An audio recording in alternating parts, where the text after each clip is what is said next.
వాస్తవంగా యేసుక్రీస్తు ప్రభుల వారు శిలువపై మరణించి ఉన్నారంటారా? యేసుక్రీస్తు ప్రభు శిలువపై మరణించాడంటారా? చనిపోయాడా? లేక వాళ్ళ శిష్యులు ఏమైనా అబద్ధాలాడి అబద్ధపు సాక్ష్యం ఆ చరిత్ర సృష్టించారా? మన మనసులో కొంచెం ఆలోచన చేద్దాం. అనుకుంటే అనేకులు రకరకాలుగా మాట్లాడుతుంటుంటారు కాబట్టి మనము కూడా కొత్త గొప్ప ఆలోచన చేయకపోతే ఎదుటి వారికి మనం ఆన్సర్ చెప్పలేని స్థితిలో మనం ఉంటాం. వాస్తవం చెప్పాలంటే యేసుక్రీస్తు ప్రభుల వారు ఇద్దరు దొంగల మధ్య సిలువ వేయబడ్డాడు కనుక మనం యోహాను సువార్త 12వ అధ్యాయం ముందు 11వ అధ్యాయము 12వ అధ్యాయం చూస్తే లాజరు లేపబడుట ఆ యొక్క కృతజ్ఞత కూడిక జరుపుతున్న సమయంలో పస్కా పండుగ ఆచరించడానికి ప్రభు యెరూషలేము ప్రాంతానికి వెళ్ళనై ఉన్నాడు. వాస్తవం చెప్పాలంటే యూదులు పస్కా పండుగను చాలా నిష్ఠతో వాళ్ళు జరుపుకుంటారు. ఎప్పుడైతే యేసుక్రీస్తు ప్రభువుని శిలువ వేసి ఉన్నారో, శిలువ వేసిన తర్వాత శిలువపై ఉన్నటువంటి ఈవెన్ ఏ మనుషులు కూడా శిలువపై ఉన్నప్పుడు వారి యూదులు పస్కా పండుగలో పాలుపంపులు పొందరు. ఒకవేళ చనిపోకపోయినా వారిని చంపేసినా సరే శిలువపై నుంచి తీసేసి వాళ్ళని పూజ చేస్తారు. అన్నట్టు యేసుక్రీస్తు ప్రభు ఎప్పుడైతే తన దేహాన్ని అంటే తన ఆత్మను 3 గంటలకు సమయంలో దేవునికి అప్పగించి తన ఆత్మ విడిచను అనేది మనకు దేవుని లేఖనాలు సెలవిస్తుంటున్నాయి. కానీ వాస్తవం చెప్పాలంటే వాళ్ళందరూ తీసుకొని పోయి చాలా మందికి డౌట్ ఉంటుంది, అయ్యా యేసు ప్రభు సమాధి ఒక్కటే ఖాళీగా ఉంది, మరి మిగతా సమాధులు ఎందుకు ఖాళీగా లేవని అంటే ఎప్పుడైనా మీకు ఆలోచన వచ్చిందా? యేసు ప్రభుల వారిని అన్ని సమాధుల మధ్యలోనే సమాధి చేశారా? యేసుక్రీస్తు ప్రభుల వారిని అందరూ సమాధి చేయబడినటువంటి స్థలంలోనే సమాధి పడ్డాడా? ఎక్కడ చేసింది మరి? అంటే వాస్తవంగా మన వాడుక భాషలో చూస్తే బొద్దల గడ్డలనే పెట్టలేదా? ఆయనకి ఏమైనా సపరేట్ పెట్టిరా? ఉన్న నిజాన్ని ఇట్లా అంటే ఎట్లా?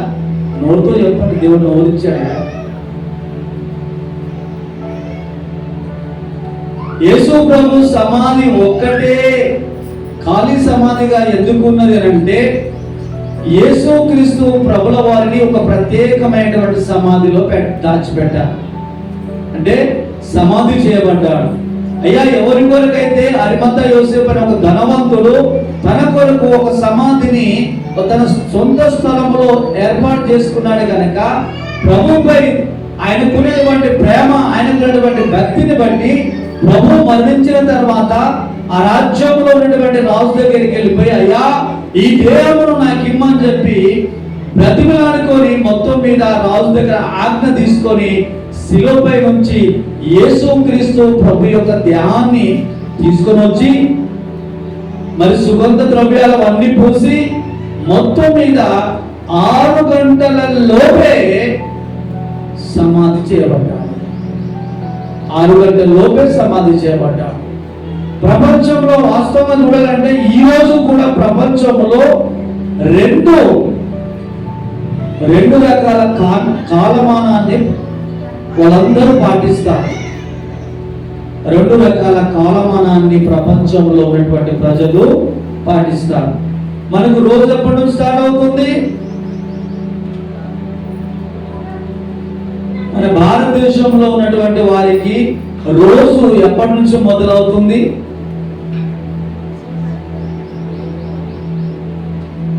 మన కాలమాన ప్రకారము మనకు రోజు ఈ రోజు అంటే 1వ తారీఖు అనుకోవచ్చు, 2వ తారీఖు, ఈ రోజు 12వ తారీఖు. 12వ తారీఖు ఎప్పటి నుంచి స్టార్ట్ అవుతుంది? మనకు చదువుకున్న వాళ్ళు ఇంత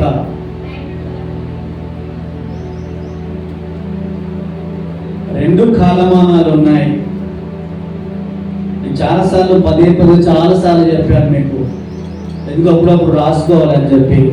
1, 2 క్యాలెండర్ వాడుకలో ఉన్నాయి. 1 లూనార్ క్యాలెండర్ అనేది, 2ది సోలార్ క్యాలెండర్ అనేది ఉంది. ఈ 2 కాలమానాలని వాడుకలో ఉన్నాయి.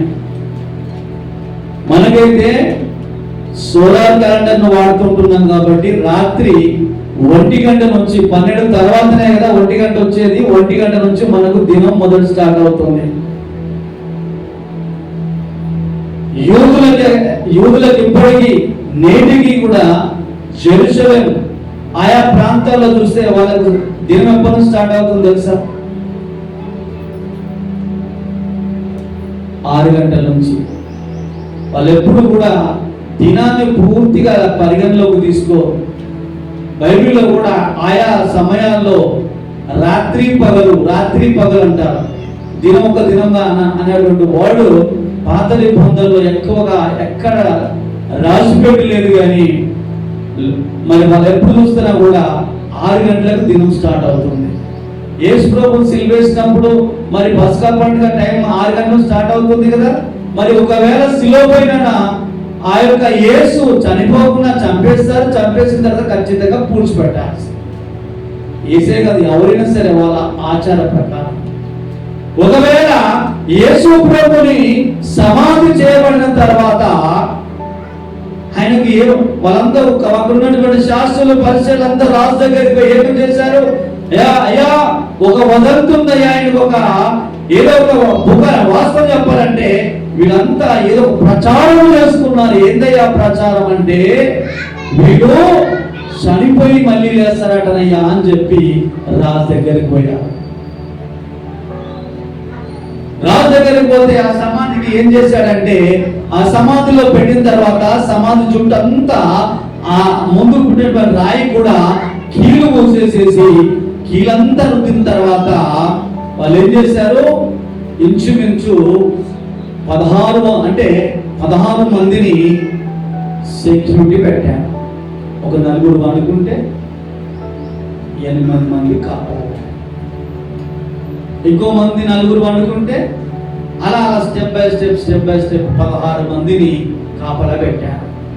కాపలా పెట్టిన తర్వాత యేసు ప్రభు లేచిన తర్వాత అక్కడ సందర్భం ఏం జరిగింది? ఒకవేళ యేసు ప్రభు శిష్యులే ఎత్తుకొని పోయొచ్చంట.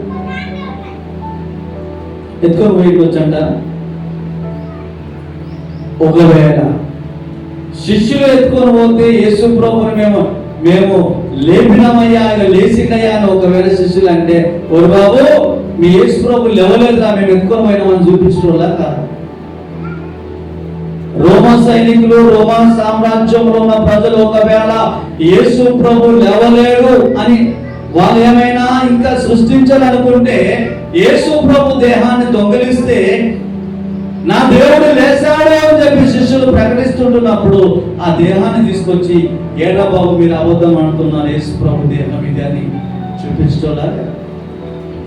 చూపించేవాళ్ళ గొంతనం చేయడు. యేసు ప్రభు దేహాన్ని ఎత్తుకొని ప్రభువు లేచాడు కాబట్టి వాళ్ళకి ఎలాంటి ఆధారాలు లేవు. వాళ్ళు ఎన్నో రకరకాలుగా చెప్పేసేసి రాజు దగ్గరికి వెళ్ళిపోయి వాస్తవంగా అక్కడ ఏం జరిగిందనంటే, అక్కడ ఉన్నటువంటి అంటే సైనికులకు డబ్బులు చేసేసి యేసు ప్రభు దేహాన్ని మీరే ఎత్తుకోవేరేమని చెప్పి ఎలాంటి పుకార్లు పుట్టించారు? ఏమైనా జరిగిందా? వాళ్ళెన్ని పుకార్లు రకరకాల అపోహలు పుట్టించిన ఏమైనా జరిగిందా? జరగలేదు. ఒకవేళ ఈ దినం ప్రభుని అడుగుదాం, ఈ దినం ప్రభు సన్నిధిలో మనం అడుగుదాం, ఎందుకు దేవుడు పునరుత్థానుడయ్యాడు అంటే దేవుడు ఎందుకు లేపబడ్డాడు? ఒకవేళ యేసు ప్రభు లేపబడకపోతే, యేసు ప్రభువే లేపబడకపోతే ఈ సర్వమాన వాళ్ళకి ఏమైనా మోక్షం దొరికేదా? యేసుక్రీస్తు ప్రభుల వారు ఈ లోకములో పుట్టినటువంటి ధన్యత ఏమైనా మిగిలేదా? మిగిలేది కాదు కదా. వాస్తవం చెప్పాలంటే ఒక 3-4 పాయింట్లని ఈ దినం మనము ధ్యానం చేసుకుందాం. ఎఫెసీయులకు రాసి మొదటిగా చూస్తే ఎఫెసీయులకు రాసినటువంటి పత్రిక 2వ అధ్యాయము 1వ వచనము చూద్దాం. ఎఫెసీయులకు రాసినటువంటి పత్రిక, మీ అపరాధముల చేతను పాపముల చేతను మీరు చచ్చిన వారై ఉండగా ఆయన మిమ్మును క్రీస్తుతో కూడా బ్రతికించెను. ఒకవేళ వాస్తవంగా చాలా మంది ఉన్నటువంటి అపోహ ఏంటంటే, నేనేం అపరాధం చేసినానండి, నేనేం తప్పు చేశాను, నా మీద ఎందుకు దేవుని శిక్ష ఏలుబడి చేయాలి, ఏలుబడి చేస్తుందని బైబిల్ చెప్తుంది, మీరందరూ ఎందుకు మా మీద అపోహలు వేస్తున్నారు, మేము ఎప్పుడైతే నా మీద నా కుటుంబం మీద ఎలాంటి పాప భారము నా మీద లేదు అని చెప్పి అనేకులు అనుకుంటుంటాను. కానీ అంటున్నాను, మీ అపరాధముల చేతను పాపముల చేతను చచ్చిన వారై ఉండగా క్రీస్తు, వాస్తవంగా యేసు క్రీస్తు ప్రభువు లేపబడకపోతే మనము లేపబడేటటువంటి వారము కాదు. మరి పాపం మన మీద ఎలా వచ్చింది? వాస్తవంగా నా మీద ఏ పాపము లేదు, నా కుటుంబం మీద, నా తల్లిదండ్రుల మీద, నా ముత్తాతల మీద నుంచి కూడా నా మీద ఎలాంటి పాపభారము లేదు అని ఒకవేళ మనం అనుకుంటే, ఆది ఆదాము చేసినటువంటి ఒక్క ఆజ్ఞ ద్వారా ఈ లోకములోనికి మనందరి మీదకి పాపము ఏలుబడి చేసింది. రోమీయులకు రాసినటువంటి పత్రిక 5వ అధ్యాయం 12వ వచనంలో చూసినట్టయితే అక్కడ స్పష్టమైనటువంటి మాట ప్రభు మనతో మాట్లాడుతున్నాడు. రోమీయులకు రాసినటువంటి పత్రిక 5వ అధ్యాయం 12వ వచనంలో చూస్తే, ఇట్లుండగా ఒక మనుషుని ద్వారా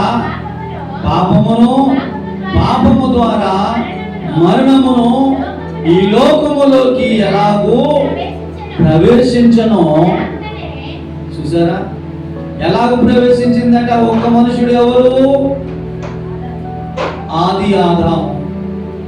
ఆయన పాపము చేసి తప్పు చేసిన తర్వాత ఎలాగో పాపము ఈ లోకములోనికి ఏలుబడి చేసుకుంటూ వచ్చిందో ఒకసారి జ్ఞాపకం చేసుకుంటావా? నేనేం తప్పు చేయలేదు, నేనేం పాపము చేయలేదు, నా మీద ఎందుకు దేవుని శిక్ష ఏలుబడి చేస్తుందని ఒకవేళ మనం అనుకుంటే, ఆదాము చేసినటువంటి తప్పిదము మన మీద ఏలుబడి చేయక మానుతుందా? మానదు కదా. ఒకవేళ నువ్వు ఆదామును ఈ వాక్యమును అంగీకరించకపోతే, దేవునికి ఇష్టానుసారైనటువంటి దావీదు ఒక మాట మాట్లాడుతుంది. దావీదు కీర్తనలో రాసినటువంటి 51వ కీర్తన 5వ వచనంలో చూస్తే అక్కడ ఒక మాట ఉంటుంది. దావీదు రాసినటువంటి కీర్తన 51వ అధ్యాయం 5వ వచనం, నేను పాపములో పుట్టినవాడను, పాపములోనే నా తల్లి నన్ను కన్నది. దావీదు ఈ మాటలు స్పష్టంగా మాట్లాడుతున్నాడు కదా. దావీదు పలికినటువంటి మాటలకు కాక విరోధంగా మనము మన కుటుంబాలు ఆ విధంగా కాక వేరే రకంగా ఏమైనా వచ్చామా? మనం ఏమైనా మీ అపరాధముల చేతను పాపముల చేతను చచ్చిన వారయ్యుడు అంటే మనమందరినీ దేవుడు ఆత్మానుసారులుగా లేపడానికి ప్రభువు లేచాడు. ఒకవేళ ప్రభువు లేకపోతే ఈ సృష్టిలో ఉన్నటువంటి దేవుని బిడ్డలందరూ కూడా రిజర్వేషన్ అంటే పునరుత్థానం అయ్యేటటువంటి స్థితి, దేవుని పరలోక రాజ్యములో చేరేటటువంటి అర్హత మనకుండేది కాదు. మొదటిగా మనము చూసుకుంటే ఆ మాట ఉంటుంది. రెండవదిగా చూద్దాం. రెండవదిగా అపోస్తుల కార్యము 4వ అధ్యాయం 10వ వచనం. అపోస్తుల కార్యము 4వ అధ్యాయము 10వ వచనం. మీరందరూ ఇశ్రాయేలు ప్రజలందరూ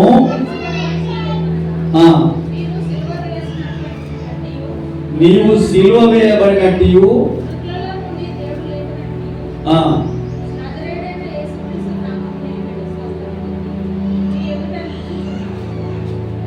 మనకు స్వస్థత కావాలంటే ఎవరి నామములో యేసు ప్రభువు లేపబడకపోతే ఈ స్వస్థతలు మీరు అంటే దేవుడు పదే పదే మనకు ప్రార్థన చేస్తుంటాం. పరలోకపు తండ్రి, నీవు పొందిన దెబ్బల చేత మమ్మల్ని స్వస్థపరచుము, నీవు కల్వరిగిరిలో కార్చిన రక్తము చేత మమ్మల్ని శుద్ధీకరించుమని మనం ప్రార్థన చేస్తాం కదా. కల్వరి శిలువలో ప్రభు రక్తము కార్చకపోతే మన పాపములకు పరిహారము ఉండేదా? ఒకవేళ నీ కొరకు నా కొరకు సర్వమానవాని కొరకు ప్రభు నలగొట్టబడకపోతే మనకు స్వస్థత కలిగేదా? యెషయా గ్రంథంలో కూడా చెప్తాడు, ప్రభు ఎలా ఉంటాడంటే మౌనముగా గొర్రె వలె ఆయన నలగొట్టబడ్డాడు. వాస్తవం చెప్పాలంటే 39 కోడాలతో దెబ్బల చేత వాస్తవంగా చూసినట్టయితే ఆయన వీపంతా దున్నబడి ఉంది అని లేఖనం సెలవిచ్చింది. యేసు క్రీస్తు ప్రభు శిలువలో చేసినటువంటి త్యాగము, ఆయన మరణించి ప్రాణం పెట్టి సమాధి చేయబడి తిరిగి లేవబడకపోతే మనకు స్వస్థత లేదు. మొదటిగా మరణించినటువంటి వారందరినీ పరలోక రాజ్యంలోనికి తీసుకొని పోవడానికి ఒక వారి తీశాడు ఆయన తిరిగి లేచి. రెండవదిగా చూస్తే ఎప్పుడైనా సరే ప్రభువా యేసు క్రీస్తు నామములో మనము దయ్యాలను గద్దిస్తున్నాం, యేసు రక్తములో అనేకమైనటువంటి అపవాదులను గద్దిస్తుంటున్నాం. యేసు రక్తం అంటే అపవాదులు వెళ్ళిపోతున్నాయి. ఒకవేళ యేసు రక్తము లేకపోతే, రక్తము కార్చకపోతే ఏం రక్తమని ఏమని అపవాదిని ఈ లోకములో ఏలుబడి చేసేటటువంటి అపవాదిని నువ్వు గద్దించేవాళ్ళు. ఒకసారి ఆలోచన చేయండి. ప్రభు స్పష్టమైనటువంటి మాటలు, మొదట అపరాధముల చేతను పాపముల చేతను చచ్చిన వారమై ఉండగా బ్రతికించడానికి ఆయన లేచాడు. రెండవదిగా చూస్తే మనల్ని బాగు చేయడానికి, రోగముల చేత బాధల చేత ఈ లోక సంబంధమైన అపవాది చేత కట్టబడి, వాస్తవం చెప్పాలంటే ఈ లోక సంబంధమైనటువంటి అపవాది దేవత మనునత్వములకు మనం కుడితనం కలగజేసినప్పుడు మాట్లాడాల్సింది మాట్లాడక, చూడాల్సింది చూడక, చూడకూడదు చూసి, మాట్లాడాల్సినటువంటి మాటలు మాట్లాడక, మాట్లాడకూడదు మాటలు మాట్లాడి దేవునికి విరోధముగా మనం పాపం చేస్తుంటున్నాం. అవన్నిటి నుంచి మనము డెలివరెన్స్ అంటే విడుదల కావాలి అంటే ఎవరు కావాలమ్మా? యేసు రక్తము కావాలి, యేసు పొందిన గాయాలు కావాలి. ప్రభు లేపబడకపోతే, ప్రభు ఆ శిక్ష పొందకపోతే, ఆయన లేపబడకపోతే మనం బాగుపడేవాళ్ళమా? మూడవదిగా చూసుకుందాం.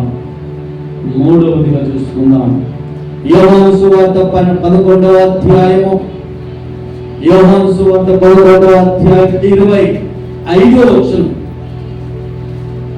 యోహాను సువార్త 11వ అధ్యాయం 25వ వచనం. అందుకు యేసు, పునరుత్థానమును జీవమును నేనే, నా యందు విశ్వాసం ఉంచువాడు చనిపోయినను బ్రతుకును.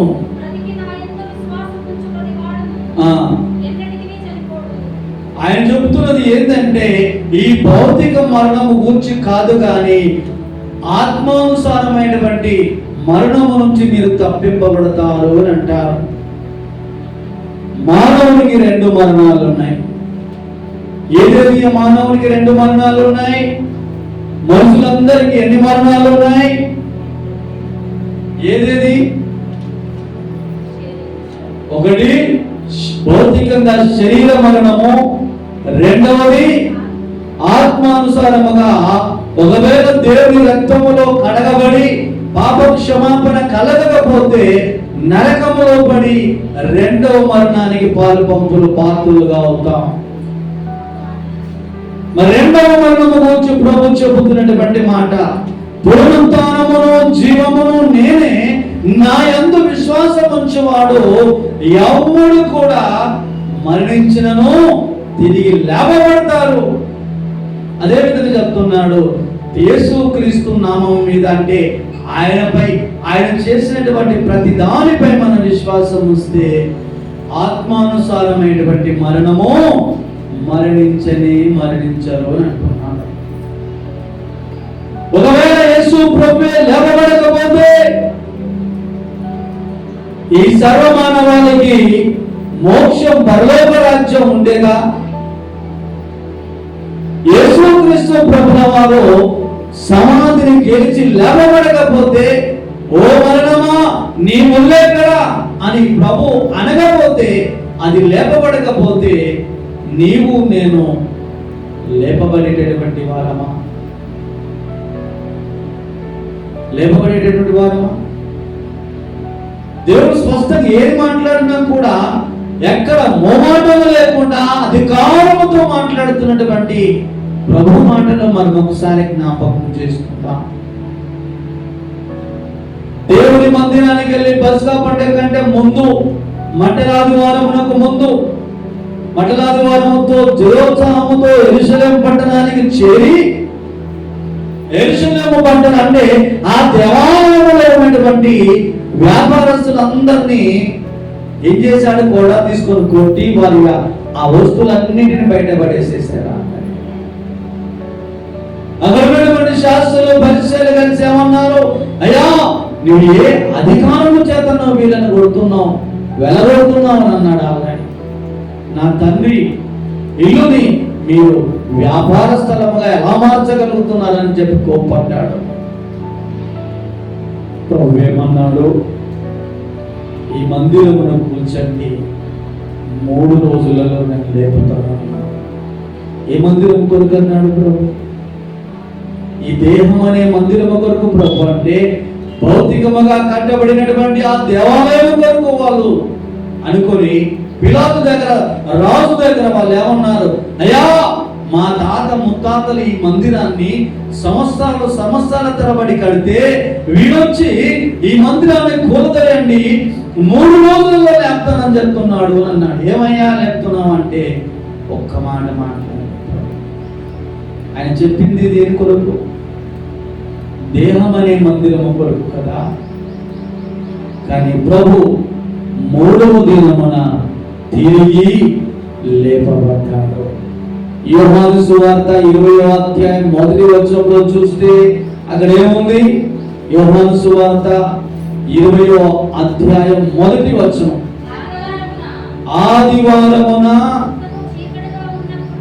ఆదివార దినమున చీకటిగా ఉన్నప్పుడు మగ్దలేని మరియా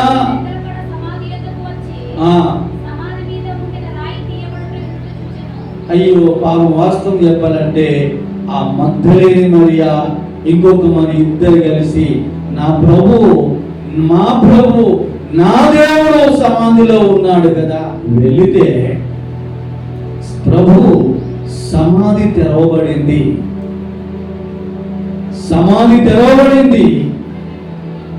ప్రభు సమాధిలో లేడు.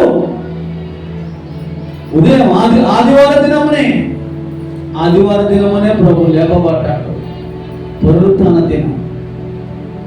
కొంతమంది అనుకుంటుంటారు వాస్తవంగా ఆదివారం నాడు పునరుత్థాన దినము కాదు కదా, మనం శనివారమే జరుపుకోవాలి కదా అని అంటారు. ఆదివార దినము కలిగినటువంటి వర్డ్ సువార్తల పాఠాలలో 3-4 చోట్ల, అపోస్తల కార్యంలో కూడా అక్కడక్కడ ఈ వర్డ్ ని దేవుడు, పరిశుద్ధాత్మ దేవుడు లిఖించబెట్టబడి ఉన్నాడు. ప్రభు లేపబడకపోతే అసలు మనము అంటే పరలోక రాజ్యానికి అర్హులము కానే కాము. ఇంకొక వర్డ్ చూసుకుందాం.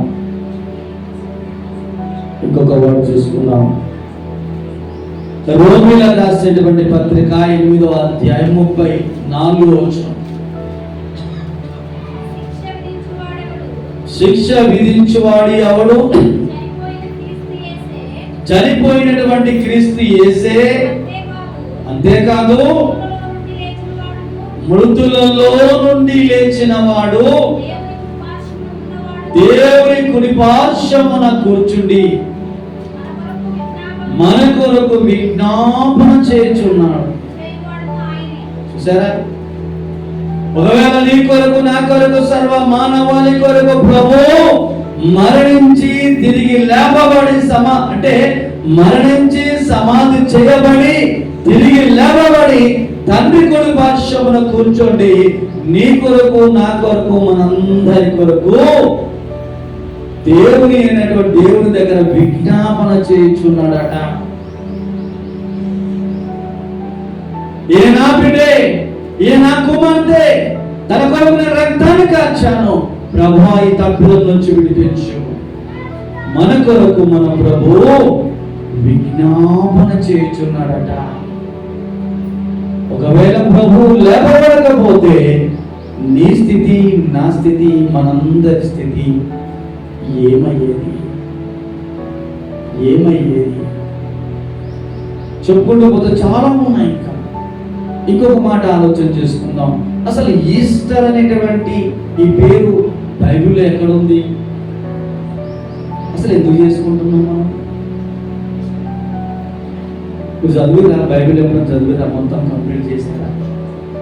కంప్లీట్ చేస్తే ఈస్టర్ అనే పండుగ గురించి ఎక్కడైనా రాసి పెట్టి ఉందా? ఈస్టర్ అనేటువంటి వర్డ్ అంటే ఈస్టర్ అనే పండుగ జరుపుకోవాలి అనేటువంటి ఆ ప్రస్తావన, దానికి కావలసిన సంఖ్య అంటే దాని గురించినటువంటి వివరణ ఎక్కడైనా బైబిల్లో ఉందా? మరి ఎందుకు జరుపుకుంటున్నాం పాస్టర్ మీరంతా? మనం అంత ఎందుకు చేసుకుంటున్నాం? అసలు ఉందా లేదా? ఈస్టర్ ప్రస్తావన బైబిల్లో ఉందా లేదా? మీరు చెప్తే ఏమైనా లాభాలు ఉన్నాయా, చెప్పకపోతే ఏమైనా లాభాలు ఉన్నాయా అని చెప్పి తెలిసినా తెలియకున్నా మౌనంగా ఉండదు. ఈస్టర్ గురించి ఎక్కడైనా బైబిల్లో ఉందా? లేదు. మరి ఎందుకు చేసుకుంటున్నాం పాస్టర్? మనం చరిత్రలో ఒక దేవత పేరు ఈస్టర్ అనేది ఒక దేవత పేరు. ఆ దేవతను ఎందుకు వాళ్ళు ఆరాధన చేసేటటువంటి వారంటే ఆ దేవత ఎలాంటిదంటే ఆ వర్ణన చరిత్రలో చూసుకుంటున్నట్టయితే సంతానానికి ఆమె ప్రార్థన చేస్తే, ఆమె ఆరాధన చేస్తే పిల్లలు కావాలకు పిల్లలు అవుతారు. చరిత్రలో రాయబడినటువంటి వాడు. అదే విధముగా యుద్ధానికి వెళ్తున్నప్పుడు ఆమెని అంటే ఆ దేవతని ప్రసన్నం చేసుకుంటే విజయాన్ని పొందుతారట. మరి వీళ్ళంతా ఏడికి తీసుకొచ్చారు ఈ దేవతలన్నింటినీ? ఈ దేవతలన్నింటినీ వాస్తవం చెప్పాలంటే వీళ్ళంతా ఏడికించి వచ్చారు? క్యాథలిక్ సంఘాల నుంచి ఈ వర్డ్ని తీసుకుని వచ్చారు. క్యాథలిక్ చర్చ్ వాళ్ళంతా దేవతలన్నింటిని పెడతారు. ఇప్పుడు క్యాథలిక్ చర్చ్కి వెళ్ళారా? క్యాథలిక్ చర్చ్కి వెళ్ళారా? ఎన్ని దేవతలు ఉంటాయి? మా దగ్గరనే సెయింట్ జోసెఫ్ స్కూల్ ఎంతమంది పిల్లలు చదివిస్తున్నాం? ఆ చర్చికి వెళ్ళారా? మీద దేవతలు కిందగానే ఉంటాయి. అండర్ గ్రౌండ్లో చిన్న ఒకటి ఉంటుంది, అందులో ఒకటి ఉంటుంది. ఆ పైన చూస్తే ఎన్ని దేవతలు ఉంటాయో ఒకసారి ఆలోచన చేయండి. దాని అంతటికి వ్యవస్థాపకుడైన పెద్ద మనిషి ఎవరు? పోపే స్పష్టమైన ఈ మధ్యన ఒక మంచి స్టేట్మెంట్ ఇచ్చారు. మరియమ్మ గొప్పతనాన్ని పక్కకు పెట్టి యేసు ప్రభు యొక్క గొప్పతనాన్ని ఆయన ఊటంకిస్తూ, యేసు ప్రభుని ఆయన విలువని ఊటంకిస్తూ ముందుకున్నాడు. ఆ మాటలు పోపు గారు ప్రస్తావించారు.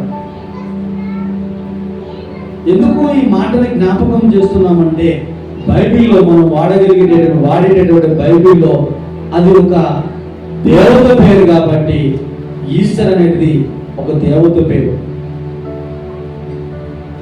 ఇలా ఎందుకు కాలక్రమేణా జరుపుకుంటూ వస్తున్నారంటే, ఒక ఆచారం లాగా వెళ్ళిపోయింది. వాళ్ళకి ఎన్ని పండుగలు ఉంటాయో మీకు తెలుసా? వాళ్ళకి ఎన్ని పండుగలు ఉంటాయో తెలుసా?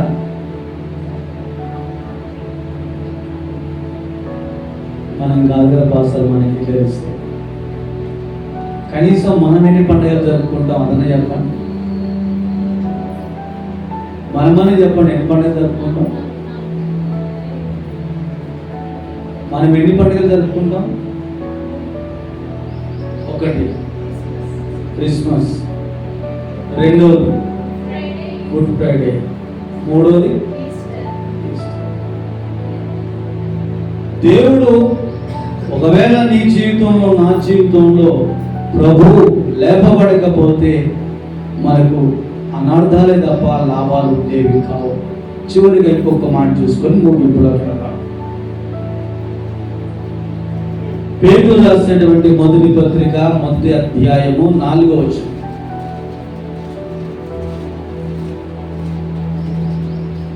పేతురు రాసినటువంటి మొదటి పత్రిక, మొదటి అధ్యాయము 4వ వచనం. అపరిమితమైన తమతో కూడా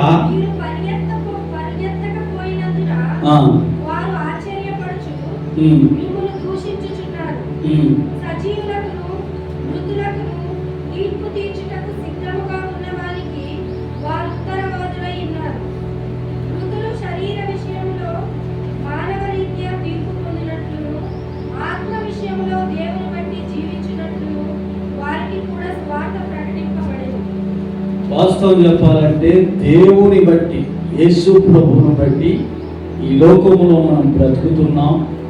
దేవుని ఆయన లేచినాడు కాబట్టి, ఆయన లేచి తండ్రి కుడి పార్శ్వమున మన కొరకు తండ్రి ఎదుట విజ్ఞాపన చేయుచున్నాడు కాబట్టి, దేవుడు స్థలములో మనమును ఒకరోజు ఆయనతో ఉంటాం. యోహాను సువార్త 14వ అధ్యాయం 1-2-3 వచనాల్లో చూస్తే, నేను వెళ్ళి మీ కొరకు స్థలము సిద్ధపాటు చేస్తాను. నేను వెళ్ళి మీ కొరకు స్థలము సిద్ధపాటు చేస్తాను. నేనుండు స్థలములో మీరుండులాగున. ఒకవేళ చూడండి, నేనుండు స్థలములో మీరుండులాగున. అదేవిధంగా యోహాను సువార్త 10వ అధ్యాయంలో తండ్రితో యేసుక్రీస్తు ప్రభుల వారు మాట్లాడతాడు. ప్రభు, నీవు నాకెంటి అధికారం ఇచ్చి ఉన్నావో, నీవును నాకు ఇచ్చిన వీరందరి కొరకు ప్రార్థిస్తున్నానంటాడు. ఎవరైతే ఆయన నామమును విశ్వసించి ఆయన మీద నమ్మకం ఉంచి ప్రార్థన చేసి ముందుకు నడుస్తారో, నాకెంటి అధికారం ఉందో ఆ అధికారం వారికి ఇస్తూ నేనున్న స్థలంలో మీరు ఉంటారు.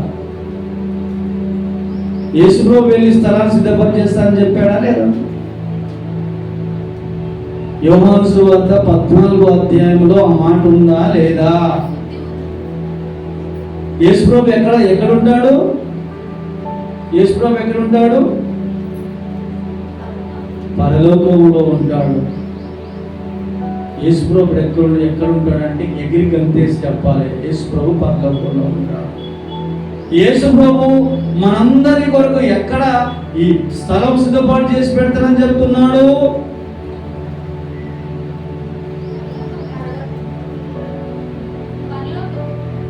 నోరు బెదిరించబడతలేదు అంటే ఇక నరకంలో ఉండాలనుకుంటున్నారే. యేసు ప్రభు పరలోకములో మనందరికీ స్థలము సిద్ధపాటు చేసి పెడతానని చెప్తున్నారు. ఒకవేళ ప్రభు లేపబడకపోతే యేసు ప్రభు పరలోకానికి వెళ్ళి మనకు స్థలం సిద్ధపాటు చేస్తాడేనా? లేవబడకపోతే ఏడా స్థలం సిద్ధ, ఆయన పోకపోతే మనందరినీ ఏడే తీసుకుపోతుండేనా? ఆయననే వెళ్ళకపోతే మనల్ని ఏడు తీసుకుపోతుండే? ఆయన లేచాడు, పరలోకంలో తండ్రి కుడిపార్శ్వంలో కూర్చున్నాడు, పరలోకంలో మనందరి కొరకు స్థలము సిద్ధపాటు చేస్తున్నాడు. ఒకానొక దినమున మనందరినీ తీసుకుని పోయి తన దగ్గర మనకు ఏర్పాటు చేయబడినటువంటి స్థలాలలో మనకు ఆవాసము ఇవ్వడానికి దేవుడు సిద్ధంగా ఉన్నాడు. మరి ఈస్టర్ ప్రతిసారి జరుపుకుంటుంటాం. వాస్తవం చెప్పాలంటే ఆయన తిరిగి పునరుత్థానుడై తిరిగి లేచినటువంటి దినం. అందుకనే బైబిల్లో పునరుత్థాన దినం అంటాం. పునరుత్థానుడై తిరిగి లేచినటువంటి దినం, ఆయన తిరిగి లేపబడినటువంటి దినం. ఈస్టర్ అని ఎక్కర్లేదు కానీ తిరిగి లేచినటువంటి దినం అని అంటాం. ఒకవేళ ప్రభు నీ కొరకు, నా కొరకు, సర్వమానవాళి కొరకు సమాధి గెలిచి లేపబడకపోతే మనకు ఏ లాభం ఉండేది కాదు అని, అంతా శూన్యమే ఉండేది. ఈ మాటలు దేవుడు దీవించి ఆశీర్వదించును గాక.